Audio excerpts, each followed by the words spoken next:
França, terra da luz e da arte, mas por baixo dessa superfície brilhante, sombras se agitam. Sussurros antigos emanam de florestas profundas e esquecidas. Falam de coisas que sempre evitam a luz do dia. São os contos macabros, histórias nascidas do medo. O folclore francês é rico nelas. Uma tapeçaria sombria, tecida com fios de pavor. Essas lendas não são simples invenções. São ecos de um passado onde o desconhecido espreitava. Essas histórias moldaram comunidades antigas, alertando sobre perigos. Cada cantinho silencioso da França tem sua própria história sinistra. Começamos nossa exploração pelos pesadelos franceses. O ano era 1764. Uma sombra profunda caiu sobre Gévaudan, um lugar remoto no sul da França. Essa sombra tinha dentes e garras terríveis. As pessoas a chamavam de La Bête, a fera.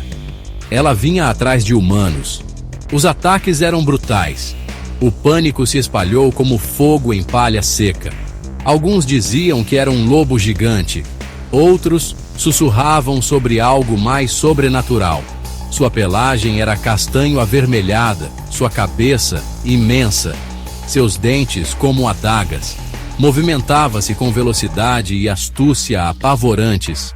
O número de mortos aumentava. As teorias pipocavam. Seria um castigo de um deus furioso, um lobisomem, ou algo muito mais sinistro? Alguns falavam de um louco treinando cães. Outros apontavam para animais exóticos. O mistério se aprofundava a cada nova cova. Um caçador local, Jean Chastel, abateu um lobo enorme em 1767. Alguns afirmavam que ele continha a chave do mistério, mas as perguntas persistiam. A lenda de La Bête du Gévaudan continua viva. Uma história sussurrada em voz baixa. Um conto de terror.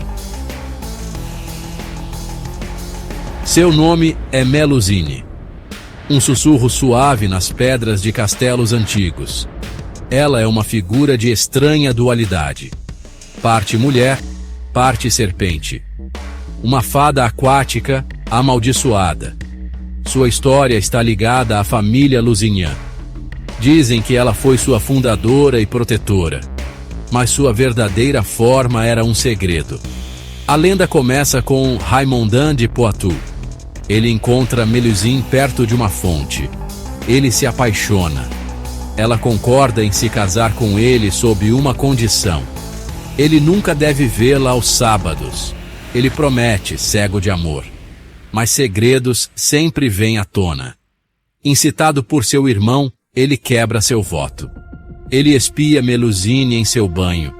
A parte de cima, ainda a bela mulher. Mas da cintura para baixo, uma cauda de serpente. Ela desaparece, deixando Raimondin com remorso. Mas Melusine não os abandona. Ela se torna um espírito. Seus lamentos são ouvidos antes de uma morte na família, ou quando castelos mudam de dono. Ela é uma lembrança de promessas quebradas e das origens mágicas do poder. A história de Melusine é sobre amor e traição. Uma história que assombra as casas nobres. Uma figura de beleza e pavor, para sempre ligada às pedras de castelos antigos. As estradas da França podem ser tão solitárias, escuras, especialmente à noite, quando as sombras se alongam. A névoa pode surgir dos campos. As árvores podem formar silhuetas ameaçadoras na penumbra. E às vezes, uma figura aparece. Uma mulher, sozinha, toda vestida de branco. Ela é La Dame Blanche, a Dama Branca. Sua presença raramente é um conforto. Frequentemente, é um aviso, um prenúncio de mau agouro. Quem é ela? Suas origens são muitas. Às vezes, ela é o espírito triste de uma nobre. Traída, assassinada, assombrando para sempre o local de sua morte, ou sua casa ancestral. Imagine você dirigindo numa estrada rural deserta. Tarde da noite, a lua, uma fresta. De repente, seus faróis a iluminam. Parada ali, na beira da estrada. Ela pode pedir carona ou sussurrar uma mensagem. Ignore-a, e o desastre pode se seguir.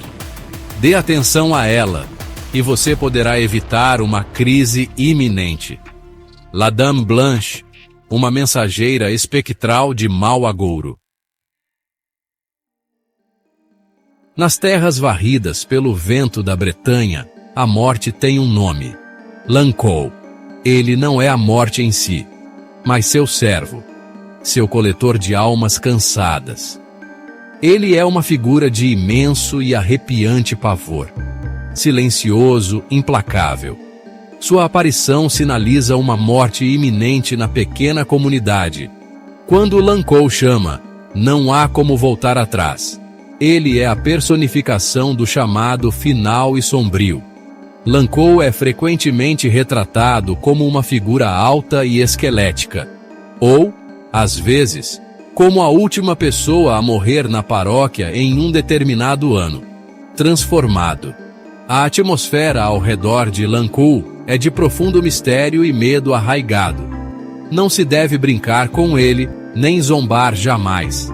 Ele representa o inevitável. Lancôme, o ceifador silencioso da Bretanha. Igrejas se erguem em direção aos céus, altas e orgulhosas. Suas pedras antigas frequentemente ostentam figuras estranhas. Rostos grotescos, corpos retorcidos. São as gárgulas, protetoras, e uma delas é famosa: a Gargouille de Rouen. A lenda fala de um dragão chamado Gargouille. Ele aterrorizava o rio Sena perto de Rouen. Cuspia água, causava grandes inundações, devorava navios e homens. Os habitantes da cidade queimaram a criatura. Tudo, exceto sua cabeça e seu longo pescoço. O fogo não pôde consumi-los. Foram temperados por seu hálito aquoso. Assim, a cabeça da Gargouille foi montada na igreja. Um aviso, um símbolo do mal vencido pelo bem, e a origem do uso de gárgulas para afastar maus espíritos. Mais ao sul, outro monstro já vagou livremente: o Tarasque, do imponente rio Ródano, uma criatura de pesadelo, parte leão, parte dragão temível, com 6 patas parecidas com as de um urso, uma carapaça dura de tartaruga, e uma cauda escamosa terminando num ferrão de escorpião. La Bête de la Forêt de Saint-Germain. Um horror. Esta fera não era um lobo comum, nem um simples javali. Era algo monstruoso, temido. Seus uivos ecoavam pelas árvores antigas e retorcidas. Seus olhos brilhavam como brasas nas sombras profundas. Viajantes desapareciam sem deixar vestígios. Mas nos cantos mais sombrios da França, outros espreitam, no fundo das cavernas e abismos dos Pirineus. Um monstro verdadeiramente horripilante aguarda. Loup Caracol. O homem caracol. Uma coisa grotesca. Imagine uma serpente gigante ou um caracol colossal. Sua presença é puro medo. Das profundezas do folclore francês. Outra serpente, La Vouivre, frequentemente retratada como uma serpente alada, ou um ser semelhante a um dragão, graciosa, porém mortal. Mas sua característica mais marcante é uma única pedra preciosa, uma joia brilhante, um carbúnculo, tão brilhante, incrustada em sua testa. Esta gema brilha com luz própria. Dizem que é imensamente valiosa, mágica. Depois, há Le Nain Rouge, o anão vermelho, um tipo diferente de presságio. Não uma fera com escamas, mas uma figura pequena e malévolo, um arauto do desastre. Suas origens são francesas, ligadas à antiga Normandia, mas ele ganhou notoriedade especial em Detroit, Michigan. Nós viajamos por florestas sombrias, caminhos escuros, espiamos dentro de castelos assombrados, frios e sinistros. Conhecemos feras lendárias e espíritos que sussurram. O folclore macabro da França é uma paisagem vasta, rica em histórias que arrepiam a pele e gelam a espinha. Da apavorante fera de Gévaudan à melancólica Melusine. Essas figuras são mais do que simples monstros. São referências culturais. O poder dessas lendas perdura, sempre.